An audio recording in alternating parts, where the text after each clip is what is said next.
The way illness goes into the body is like this, and this is from a perspective of my own perspective of what I can see from the multidimensional body.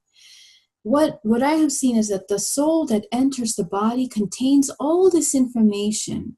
And all the information, let's say from the Akashic records, from the records of the beginning of your essence here on this, your lifetime here on this planet, all of the lessons and the pain and the suffering, the karmic lessons, all the illnesses that you have undergone in your entire existence are there within that information.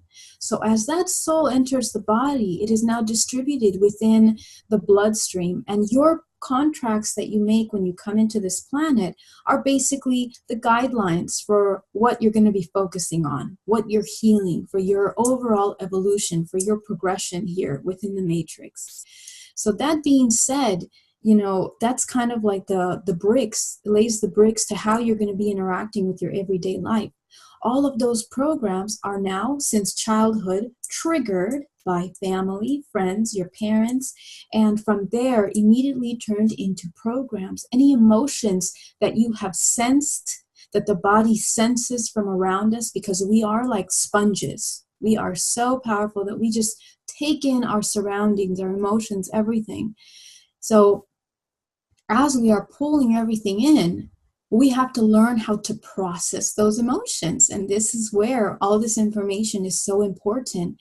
What do we do when we are triggered to feel anger and pain?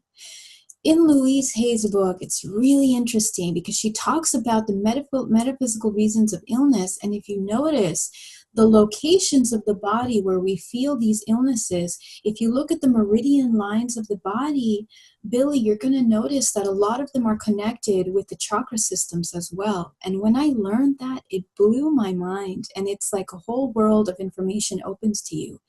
The meridian lines are where even Asian medicine and Eastern medicine, we talk about the meridian lines with acupuncture, with pressure, when we're doing Tai Chi, when we're flowing with the working with the body, with the dantian, with the energy flowing through the body, and all of that stagnant energy that gets caught within these spaces is what then accumulates, creates programs with the mind, and solidifies into the physical now. Why? Because we are vibrational beings. And if you know about vibration, the slower vibrations are longer, heavier lengths, wavelengths, right? So then that mass is more solid. And that's where we start to solidify those vibrations into a more physical sense. Right. And that's where we start to embody illness. And I love how you talk about there's so many different ways that you can recognize the energy inside of you. Like, if it's feeling dense, there's like maybe low energy going on, and that you can do certain things, work with Qigong or kind of even yoga to kind of keep the energy flowing. To move that chi, move that energy. Yeah. The more that we have it flowing and moving, the healthier our bodies are, because we are energy and vibration. So if there's any times it feels kind of stuck or dense, then maybe it's a sign that we also need to just be a little bit more active or a little bit more positive in our thoughts, and to keep that energy going. That's correct. We have to be active in so many different aspects. We have to be proactive in processing our emotions, and we have to be active within the physical body in moving energy, and even in breathing, Billy. Breathing is such a simple, basic thing that a lot of us have to learn how to do. Like, we don't even know how to breathe properly. I mean, the way you breathe is you breathe into your stomach, expand it, and you breathe out through your nose. People have sleeping disorders, sleep apnea, and a lot of those things come from the stagnation of this energy that doesn't flow through the system. The blood is intoxicated with the sugars, with the fructose corn syrup that we are constantly being given in every product, and all the preservatives and everything. All of that is being put into the bloodstream. So it requires us to work harder to purify the blood scene and oxygenate the blood scene. So that requires us to have a really conscious relationship with our breathing habits. when we're feeling ill, we have to learn how to use breathing techniques to drain that illness, that sickness, that any malestar which is within the body. We allow that to drain out of the body. There's so many tools that you can use. And within the physical body, it's really, really interesting how the chakra system is connected to every part of the body. I'm going to give you a couple examples. For example, the heart center, the chakra center here, this is the center of our love, our self-esteem, right? This is the center of our flexibility and sharing and trust. We can't love anything if we don't trust, and that trust also comes from ourselves. But what is this also the center of? It's the center of our lungs, our lymph, our immune system, right? Because what happens when the body doesn't feel loved? What happens when we don't love ourselves? Our immune system crashes. You would be so surprised the amount of clients that I have that as soon as there's a traumatic situation, or let's say an argument within the family, or a very stressing situation at work, almost every time they fall down with some kind of flu, some kind of allergy, something, because their entire immune system crashed. They weren't being mindful of their boundaries. They weren't being mindful of their limits, of their energy that they are giving and receiving. This is also the center for balance. Here with the center core of the body, within our heart, a lot of women end up getting breast cancer. They end up getting heart disease. And all of these illnesses, as you can see in Louise Hay, are combined with these kinds of pressures here within this sector of the body. And each section of the body represents those specific illnesses. When we talk about, let's say, sexual diseases or something within the sexual organs, those have to do with our root chakra, with feeling safe, with knowing our own empowerment, with letting go of fear. I mean, there's so many things. And one of the most debilitating aspects and vibrations that we can bring on, which a lot of people bring on, is guilt. Guilt is so incredibly paralyzing, because from that guilt, for example, a lot of people contract a lot of diseases, even within their amorous relationships. Within any kind of diseases with for example, arthritis within the body, that you're not able to forgive, you're not able to flow that energy through you.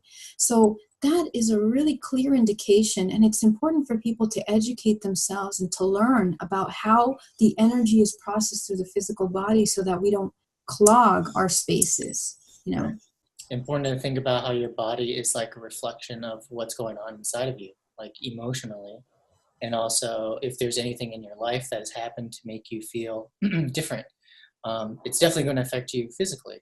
30% of people that get sick and die, I think 30% of it is just going to the hospital.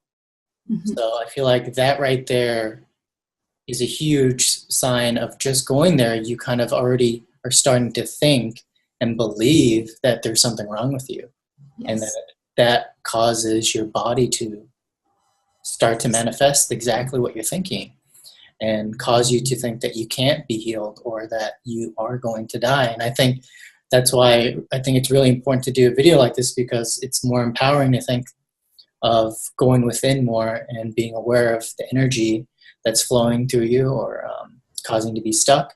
And that once you do that, you can kind of create your body to heal, and your body to reflect back a version that you really, really want. Right. Yeah. I mean, if you're already at the hospital, you're taking these medications, you've already passed a certain threshold. Right. But it's never too late to start working on that, because it's, unfortunately, the way our pharmaceutical industry and our medical industry is set up, a lot of times just medications are being given, and sometimes they prescribe medications for something you don't even have. I mean, the majority of people I ask for, it's unbelievable. More than 50%, they're like, oh yeah, I have, they go down this very popular list. It's antacids, antidepressants, sleep medications. And I'm like, what's going on here? Each one of you guys belong to the same club, But So what's happening? They're targeting certain parts of the mind, all these things to numb down the body, and it pulls you away further from the focus and the origin of the illness. And so that's so true what you're saying, that we have to focus on finding that information and working on developing what we need to do with that. Because as soon as we realize that we have this illness, we have to target and go within and connect with the body, feel that illness, explore that illness. And that's something that I assist a lot of my clients in doing when they do have something. And it's amazing being able to see the illness within the body. Each illness has a different shape, a different form, a different way it attaches to body. The other day, I had a very interesting experience with a client, for example, that had AIDS. Okay, she had HIV positive, and it was tremendous. She's been battling this for many years, and as I'm scanning her body, the illness literally manifests itself like some kind of black rubbery connection to her body. Okay, and I've seen this many times with different illnesses, but what that tells me is that this illness attaches itself to the body, and it thrives off the belief of whatever it's feeding off of. So for example, we did the regression talking about what caused this in the first place, what was occurring. A lot of karmic contracts for even many other lifetimes, but even within this life, it was a tremendous amount of guilt that she was feeling during the time of an interaction, and that caused her to take on this illness. And what a powerful way to push you to learn how to love yourself through illness, right? And a lot of times when we don't do the work, when we are neglecting ourselves, that's where we end up having to learn the lesson through the difficult process of an illness.